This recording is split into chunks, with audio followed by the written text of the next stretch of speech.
Buenos días, el día de hoy continuaremos con el estudio del modelo OSI y esta vez estudiaremos la capa 3.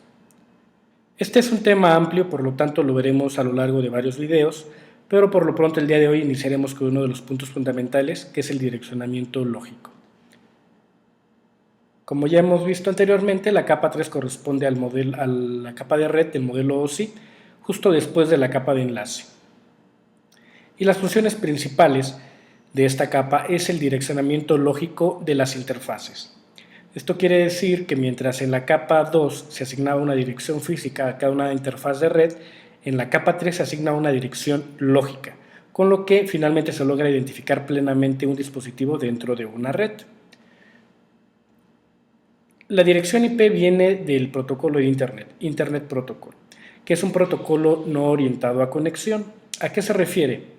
Se refiere a que dos dispositivos que se comunican entre sí no requieren autentificarse o establecer una sesión previa para llevar a cabo la comunicación, sino que cada uno de los paquetes llevará la información necesaria para que la contraparte pueda establecer a qué conversación pertenece dicha información.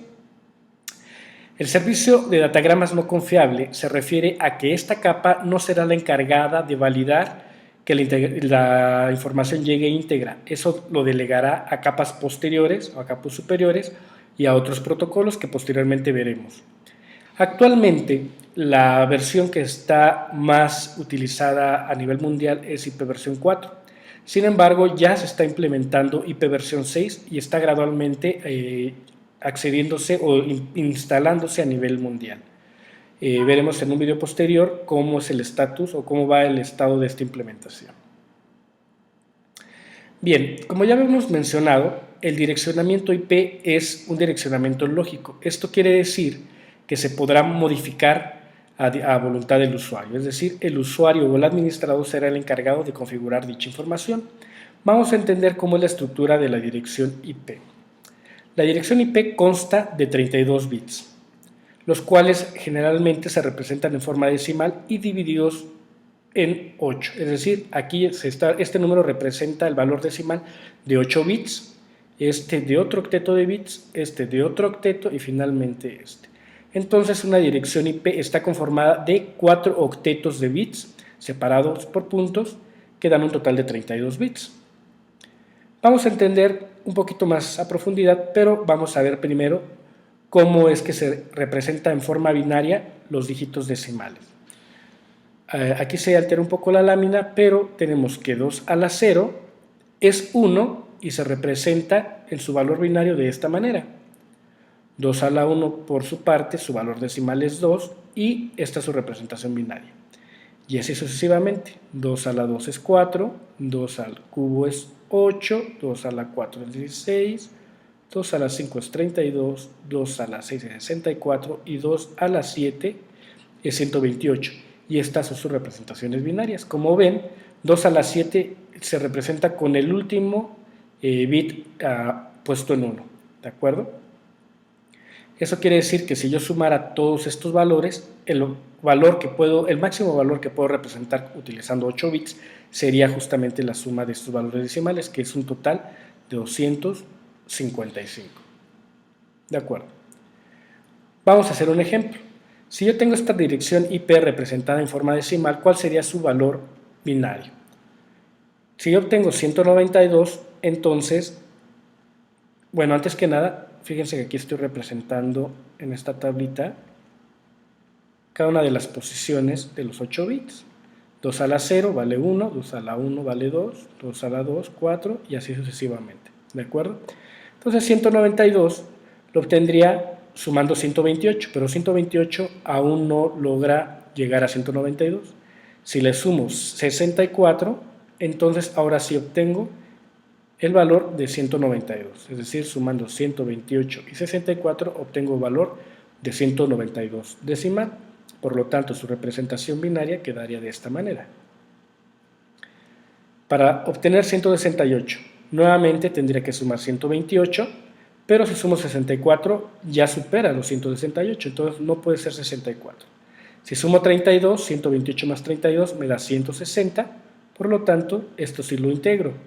Y para llegar a 168 simplemente me faltan 8. Entonces sumo 8 y el resto es 0. Por lo tanto, la representación o el valor binario de 168 sería este. Para 2 es un número muy fácil, ya que simplemente requiero poner a 2 el bit correspondiente, la potencia de 1, a 2 a la 1, y el resto en 0. Bien. Finalmente, otra forma de obtener con facilidad el valor binario de un número más cercano a 255 que a 0 es, en vez de ir sumando dígitos, es restarle.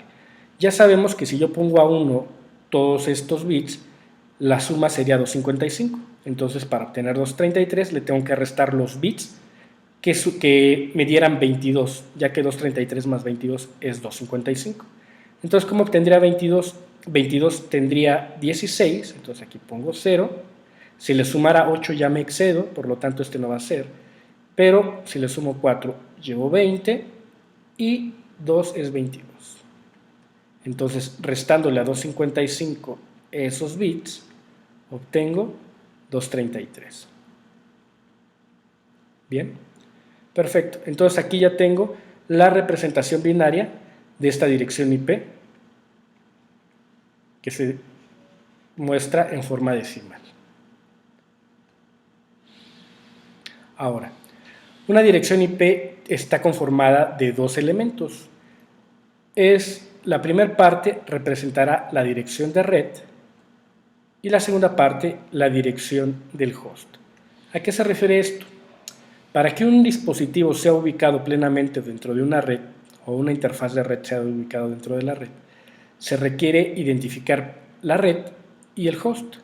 Es más o menos igual que un sistema postal. Se requiere ubicar primero la localidad y después el número de la casa. En forma muy similar opera el direccionamiento IP.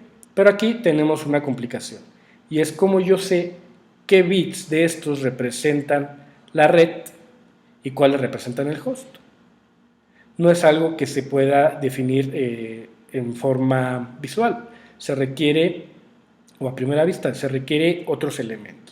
Y para ello es que se utiliza la máscara de red. La máscara de red es una estructura o un elemento que nos va a permitir justamente definir qué parte de la dirección IP representa la red y qué parte representan los hosts. Por lo tanto, su estructura es igual que la de la dirección IP. También va a constar de 32 bits, también representados en forma decimal y también separados por punto. Solamente que en este caso, los bits que identifican la red se pondrán a 1 y los bits que representan el host serán puestos a 0. Bien, vamos a ver un ejemplo. En este caso, 192.168.1.23, sé que la dirección de red es esta porque la máscara tiene a unos los primeros 3 octetos. Recordemos que 255 se obtiene con 8 bits. 1, 2, 3, 4, 5, 6, 7, 8 bits. Entonces, 255 significa que aquí todos son unos, aquí todos son unos y aquí todos los bits son unos. Por lo tanto, la dirección del host o los bits que representan al host estarán en el último octeto. Ahora, la máscara de red se emplea también por parte de otros elementos para identificar la dirección de la red y para ello se hace una operación AND que en términos muy simples no es más que una multiplicación bit a bit. Entonces, si vemos, 1 por 1 es 1 y 1 por 0 es 0. Esto quiere decir que cuando se multiplique bit a bit, lo que va a pasar es que la parte de red va a pasar idéntica, pero como los bits de host están puestos a 0, todo lo que se multiplique por 0 quedará en 0. De tal forma que la dirección de red va a quedar, déjenme acercarlo un poco, va a quedar de esta manera. ¿Sí? Entonces, la dirección de red siempre llevará a 0 los bits del host. Aquí hay unas consideraciones que se deben tomar para las máscaras de red. Primero, ninguna dirección puede tener todos los bits del host a 0, ninguna, porque ya de esta manera lo que estaremos representando es la red, es decir, un host tiene que tener por lo menos un bit a 1, ¿de acuerdo? Por otra parte, tampoco ninguna dirección IP puede tener todos los bits en 1. Cuando una dirección se ponen en 1 todos los bits correspondientes al host, en realidad lo que se está haciendo es identificar todos los dispositivos de la red. Es una forma de nombrarlos a todos, y este se le conoce como dirección de broadcast. La máscara de red no puede tener ceros y unos intercalados. Los unos siempre irán desde el bit más significativo hasta el menos significativo, pero no puedo tener intercalados. Esto sería un error. De hecho, ningún sistema nos dejaría poner este tipo de máscara, ya que inmediatamente lo va a identificar como un error. Y es lo mismo, esencialmente lo mismo, una vez que aparece un 0, ya no puedo tener unos posteriores. ¿De acuerdo? Bien. Entonces, esas consideraciones son importantes para tomar. Por último, si yo tengo conectados dos dispositivos, vamos a pensar que tengo aquí dos PCs comunicadas en forma directa con un cable UTP, y que la comunicación es viable. Entonces, si yo llegara a tener 192.168.1.1, vamos a pensarlo de esta manera, y con una máscara de red de 24 bits, esta es una forma de representar la máscara de red. Significa que los primeros 3 octetos, 8 por 3, 24, representan la máscara de red. Entonces, si yo quisiera comunicarla con otro dispositivo que tiene esta dirección IP.2.2, también con una máscara de 24 bits, quiere decir que estos bits representan la máscara, representan a la red, no se podrá comunicar. ¿Por qué? Porque las direcciones son diferentes. Mientras que aquí estoy hablando de 192.168.1, aquí estoy hablando de 192.168.2, lo cual son redes distintas. Y aunque estén conectadas en forma directa, y no haya ningún error en la conexión, la comunicación no se va a poder dar porque no pertenecen a la misma red. Esto es indispensable entenderlo, ya que de lo contrario se pueden incurrir en errores muy básicos. Muy bien. Entonces, cuando se diseñó originalmente el protocolo IP, se propusieron estas clases de direccionamiento. En aquel entonces no se podía prever el crecimiento que iba a tener Internet, y se propusieron estas 3 clases, las cuales hoy en día pues ya quedaron más que excedidas y no son más que un referente. Pero se decía que la clase A utilizaría los primeros 8 bits para identificar la red y los 24 bits restantes para identificar el host. La clase B, por su parte, representaría con 16 bits la parte de red y 16 bits el host. Y por último, la clase C, 24 bits para clase de red, la dirección de red, y 8 bits para identificar el host. Esto quedó obviamente sobrepasado, ya que originalmente se pensaba que la clase A podía emplearse para grandes empresas, es decir, grandes empresas de las cuales hay pocas en el mundo, pero cada una de ellas podía tener una gran cantidad de usuarios. La clase B se destinaba para entidades gubernamentales o para empresas de menor tamaño, donde existe un mayor número en el mundo y con menos dispositivos también. Y finalmente la clase C se pensaba para el resto de las organizaciones más pequeñas, donde pudieran existir muchas alrededor del mundo y cada una con poquitos hosts. En aquel entonces se pensaba que 255 computadoras eran demasiado. Y es por ello que este esquema pues quedó pues más que sobrepasado. Sin embargo, sigue empleándose como un punto de referencia, sobre todo para identificar las direcciones por este medio. Cuando una dirección de tipo clase A, el primer bit va a ser puesto a 0. En una clase B, los primeros bits van a ser 1, 0. Y en la clase C, los primeros bits van a ser 1, 1, 0. Si se fijan, 1, 1, 0, si pongo todos los demás bits a 0, 1, 2, 3, 4, 5, 6, 7, 8, este es igual a 192, que seguramente ustedes habrán notado que casi todos los dispositivos que se entregan de fábrica traen alguna dirección que empieza con 192. Esto es precisamente porque es la clase C, la primera dirección disponible de la clase C. Bien, ok. Entonces, dentro de cada uno de los rangos de direccionamiento existen algunos rangos de direcciones que se permiten para el uso interno. Nuevamente, En clase A se permite esto para uso interno. Hoy te explico a qué se refiere eso. Desde aquí hasta acá. Para la clase B, de la 172.16, y para la clase C. ¿Esto por qué se daba de esta manera? Bueno, originalmente se destinaban rangos específicamente para el uso interno porque se corría riesgo, o se preveía que se podía correr el riesgo de que se utilizara una dirección fuera de este rango y si estaba publicada en internet iba a producir un error de direccionamiento duplicado. Ese tipo de problemas, bueno, pues fue resuelto de otra manera, como se verá posteriormente en protocolo NAT, de tal forma que internamente la verdad es que se puede utilizar cualquier clase de direccionamiento, no va a pasar nada. En el internet no vamos a generar ningún conflicto, aunque siempre es una buena práctica utilizar los rangos de direcciones que se proponen solo simplemente para cuestiones administrativas y llevar una correcta administración.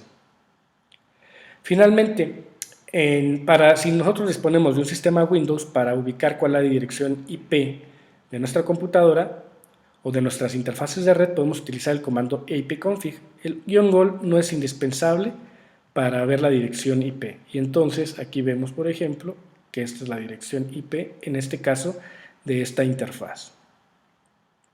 Si yo utilizo un Linux, el comando para la consola de texto o la consola de comandos es ifconfig. Nuevamente aquí estaremos viendo la dirección IP. Y para un sistema Mac también utilizamos el mismo comando, ya que el sistema operativo de hecho está basado en una distribución de Linux. Es ifconfig. Y de la misma manera podemos aquí identificar la dirección IP de nuestra interfaz. ¿Dónde está? Aquí está. ¿De acuerdo? Muy bien. Entonces, por el momento vamos a ver hasta aquí. En videos posteriores veremos un poco más a profundidad esto y llevaremos a cabo algunas prácticas de implementación usando simuladores. Y ya si ustedes tienen la oportunidad de realizarlo físicamente con algún dispositivo será excelente, pero por lo pronto nosotros vamos a hacer uso de algunos simuladores para entender mejor algunos conceptos. Por el momento es todo y nos vemos en la siguiente clase. Gracias.